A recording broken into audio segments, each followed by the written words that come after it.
Baik pemirsa, kita kembali di Damai Indonesiaku. Di segmen pertama tadi kita menjelaskan bersama-sama tausiah dari Ustadz Hilmi Firdausi betapa degradasi moral terjadi saat itu di kota Makkah dan Rasulullah diutus untuk memberikan perbaikan akhlak. Seperti apakah akhlak daripada Rasulullah SAW dan bagaimanakah implementasinya di dalam kehidupan kita sehari-hari? Ustadz atau Kiai Haji Syarif Mataji akan menjelaskan kepada kita semua di segmen ini. Selamat mengikuti. Bismillahirrahmanirrahim. Assalamualaikum warahmatullahi wabarakatuh. Alhamdulillahi rabbil alamin. Allahumma salli wa sallim ala sayyidina Muhammad wa ala ali sayyidina Muhammad. Amma ba'du, jamaah sekalian yang berbahagia, pemirsa TV One dimanapun berada, yang semoga kita senantiasa dalam penjagaan Allah. Kita kudu semangat bila disebut nama baginda Rasulullah harus menghadirkan harapan yang besar. Dan pada kajian ini kita diajak masuk ke dalam sebuah wilayah di mana kita langsung meneladani baginda Rasulullah SAW. Ini penting. Bapak, Ibu, pemirsa TV One dimanapun berada, Nabi titip pesan. Kalau bahasa akrabnya Nabi titip salam. Buat mereka yang punya anak, pengen punya karakter orang-orang hebat, maka Nabi berpesan dalam hadisnya, "Adibu auladakum ala thalathi khisalin." Didik anak-anak kalian dengan 3 hal, 3 perkara. Yang pertama adalah hubbi nabiyikum, mencintai nabi kalian. Wa hubbi ahli baitihi, dan mencintai keluarga dari baginda Rasulullah.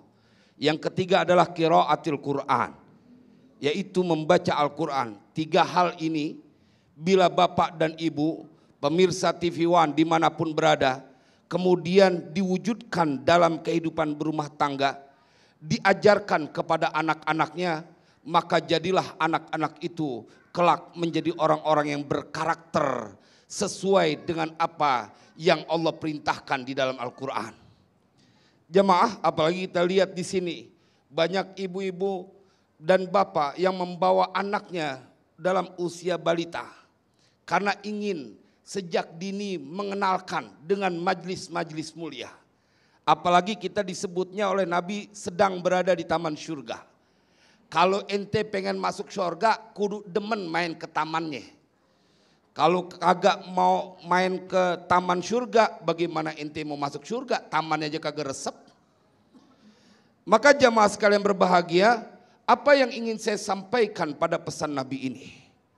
Bahwa tidak ada teladan yang paling hebat, yang paling tepat untuk dijadikan rujukan kecuali kepribadian baginda Rasulullah. Wa innaka la'ala khuluqin azim. Demikian pujian Allah di dalam Al-Quran, surat Al-Qalam. Allah memuji, nggak ada lagi panutan yang paling pantas kita jadikan sebuah acuan untuk menjadi orang-orang pilihan di permukaan bumi ini. Pesan Nabi yang pertama, kita disuruh mencintai Nabi kita. Hubbi nabiyikum. Emang kudu cinta. Kita boleh diam saat diri kita dihina. Kita boleh memaafkan saat diri kita dimaki. Karena itu pesona akhlak yang diajarkan oleh Al-Quran. Imam Ghazali dalam kitab Mukasyafatul Qulub bercerita, ada seorang laki-laki yang datang kepada Rasulullah minta ditunjukkan bagaimana mempunyai karakter akhlak yang baik. Maka kemudian Nabi Muhammad mengutip ayat yang termaktub dalam surat Al-Hajj.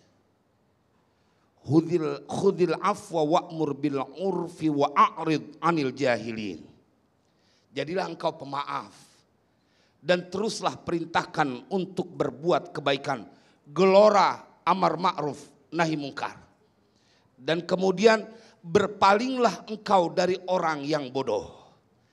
Jemaah, kita dianjurkan untuk memaafkan bila itu keterkaitannya dengan diri kita. Tetapi sebentar, jangan kau sentuh kemuliaan baginda Rasulullah dan kemudian kau lecehkan. Maka umat Islam karena kecintaannya akan meradang. Jemaah sekalian berbahagia, memang perintahnya itu.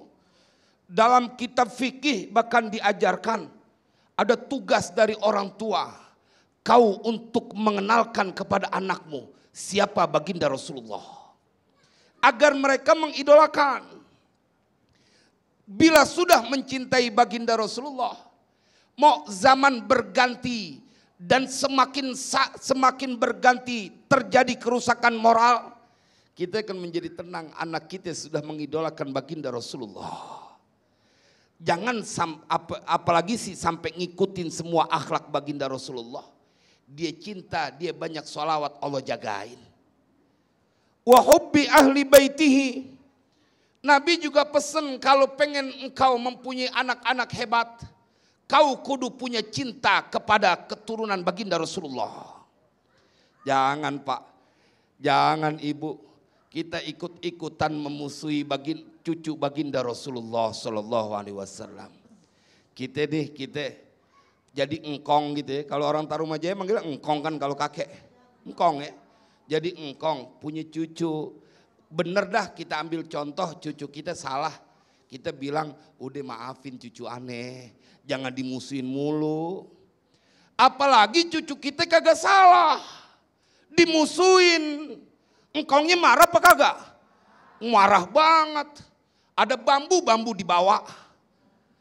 Apalagi engkong-engkong dulu jawara. Itu cucu gue. Lu jangan gangguin, dia kan kagak salah. Bener dia lemah. Gua engkongnya nih mantan pejuang di tanah Bekasi. Waduh, ngeri kalau udah begitu. Jawara.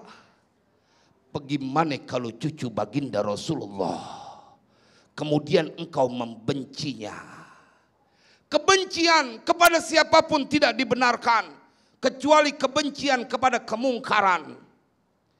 Kita semua bersaudara. Sesama kaum muslimin, kaum mukminin kita bersaudara. Jangan bermusuhan.